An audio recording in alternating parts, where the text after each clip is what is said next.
Welcome back. I'm glad you're here to try another delicious recipe with me. Today we're going to make pecan sea salt truffles, and like our last dessert, they're fun, tasty, and easy. This recipe comes from spices in my DNA, and I can't wait to share it with you. So let's dig into it. Like before, we want to make sure we have everything ready to go before we start, as boring as that is, but it keeps us organized, which is important. So for the tools, we've got a food processor, we've got a plate, and I'm using my Christmas plate with a little bit of parchment paper, wax paper. We've got a microwave safe dish, and I'm just going to reuse this one, and a fork. So that's it for our tools. Now, as far as our ingredients, we've got 1 cup roasted pecans. Now, technically, the recipe calls for hazelnuts, but I've already roasted these, and I can change it if I want to. So if you want to change it to the use the original recipe and use hazelnuts, you do you, and you can use that. But I'm going to use pecans. Then we've got our cocoa powder, and we've got 3 tablespoons of that, and then a fourth teaspoon of salt, and 1.5 cups of dates, which is about 16. Now, for those who don't know, or for those who need a reminder, these have seeds, big seeds. So even though it's going into a food processor, make sure you cut it in half for anyone who's helping you, and take the seeds out because you don't want to put that in there. So we've got our dates, and we've got a ½ teaspoon of vanilla extract, and about a cup or 6 ounces of dark chocolate. Then we have flaky sea salt, and a little bit of more of the pecans in my case for garnish, which again just means make it pretty. All right, so this time we don't have to use the oven, so we're ready to get started. Okay, so grab your food processor, and we're going to add our, if I can open it. Okay. Nothing was broken. Everything's fine. I was like, what is happening? Okay, we're in our food processor. We're going to add the pecans, or hazelnuts, in the food processor. Okay. And we've got our cocoa powder and our salt, and we're going to be careful. If you saw the last one, you know what. Okay, that's it. And then we've got our salt. So and it's pretty cold in here, so we're going to try to get this out. So we're gonna pulse this until we get to be like a coarse sand. So don't go crazy. We don't want to cream it. We just want to get it to a sand texture. All right, that's pretty good. Okay, all right, so we just, you went for the, all right, so it's going to look about like that. You can do it a little bit more. This is a very coarse sand, but it depends on your definition. Okay, so we should be good to go there. And now we're going to add our dates and our ½ teaspoon of vanilla. These are quite sticky.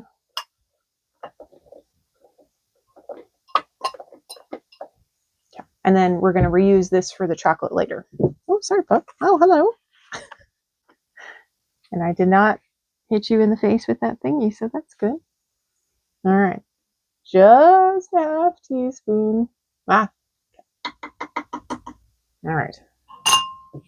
Excellent. Now, since the dates are so sticky, you're probably going to have to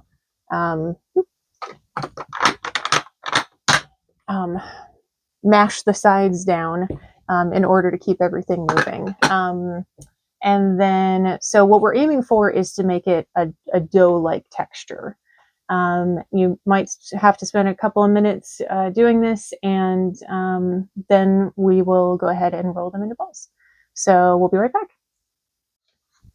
All right, now it could be because I'm using pecans, and maybe they have a higher oil content or something, but I didn't have to scrape the sides, so that's nice. Okay, so as a reminder, this is very, very sharp. So if you're a little one, make sure that you get help with removing that. Okay, so we're just going to take this and we're going to roll it up into balls, and we should get about 17 to 20. So you want to make sure that you stick it together And on a plus note, this is also gluten-free, which is nice. And we're going to dip it in chocolate, otherwise it would be other things like dairy-free. But all right, so I may have been a little exuberant, but I only got 13, but that's okay. But if you make them smaller, then you'll get more out of them. Okay, so next step is the chocolate. So like I said, microwave safe bowl or dish. And then you're going to do heat up the chocolate in 30-second increments, which just means a measure of time. So 30 seconds, stir 30 seconds. Should take about 1.5 minutes. And then we'll get to the next part. If you're in a cold room like I am, we're going to have to work fast. So we might have to heat it up in between. So I'm going to go heat up the chocolate and I'll be right back. All right, so we've got our heated up chocolate here. So we're just going to take each one and we're just going to coat it in chocolate. We're going to let the excess drip down a little bit. Now we're going to try to work quickly because, like I said, it's cold in here, so we don't want it to set too soon. And then I'm just going to put it back on the sheet here. And we're just going to repeat the process. And then afterwards, we're going to use a little bit of chocolate. We're going to cut a corner out of the Ziploc and then put a little bit more chocolate on top and then add our toppings. So I'm going to keep doing this quickly and then I'll be right back. All right, so everything is coated here. So now we need to put it in the freezer so that the chocolate sets and isn't runny anymore, essentially. So about 10 minutes, and then we'll be back to put on the toppings. All right, so our truffles have set, and you can use a fork in order to drizzle the chocolate in order to put on our finishing touches here. Or we've got the Ziploc bag option or sandwich bag option. And we just cut a little hole in the corner and then we put the chocolate inside and then we can drizzle it that way. Just make sure that the hole isn't too big unless you want really dramatic swishes. But we're not going to use a whole ton, so you don't need to use a lot, but what we have should be enough. So we're going to sprinkle it with both pecans and the salt.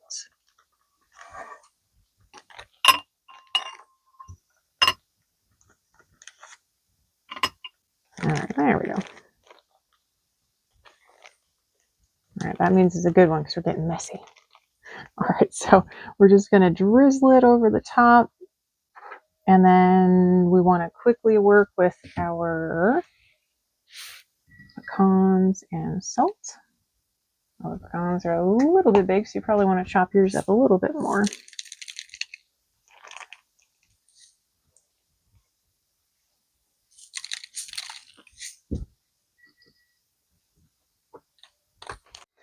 All right, so we're just going to drizzle over the top. And we've got our chopped pecans. You probably want to chop yours up a little bit more than I did, but it still works. And then a little bit of salt, and then just continue on each one. And you can get creative and put whatever you want to on top, but I think this will be good for each one. It'll give it a little bit of crunch and texture. And then just continue on until you're done. All right, and then we're just going to continue on each one, but I'm going to sneak a bite now, just so we can try it and know how well we did. The chocolate set really well.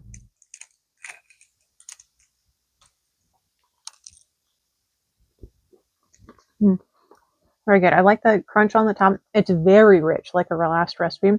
Very good, and it's on the healthier side as well, which is nice with those dates. All right, well, I hope you enjoyed this one and you had fun with friends and family. Thanks for being here, and we'll see you next time.